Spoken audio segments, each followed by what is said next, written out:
নমস্কার। এই মুহূর্তে সবচেয়ে চাঞ্চল্যকর এবং গুরুত্বপূর্ণ খবর হলো যে এসএসসির প্রায় 26,000 নিয়োগ দুর্নীতির রায়কে চ্যালেঞ্জ করে সুপ্রিম কোর্টে গেল রাজ্য সরকার।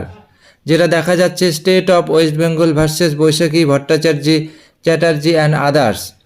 কলকাতা হাইকোর্টের ডিভিশন বেঞ্চে যে রায় হয়েছে তাতে কিন্তু 2016 সালের এসএসসির পুরো প্যানেলটাই বাতিল হয়েছে। ইতিমধ্যে তোমরা সবাই সেটা জেনে গেছো। চাকরিটা যেভাবেই পাক না কেন সবার কিন্তু আজ একই অবস্থা। সেই রায়কে চ্যালেঞ্জ করে রাজ্য এবার গেল সুপ্রিম কোর্টে, যার ডায়েরি নম্বর 18822/2024। ইতিমধ্যে যার অ্যাপ্লিকেশন ফাইলও হয়ে গেছে। এই মুহূর্তে দিশাহারা চাকরি প্রার্থীরা কিন্তু বিশেষ সচেতন এবং রাজ্য সরকারও কিন্তু বিষয়টি গুরুত্ব দিয়ে দেখছেন।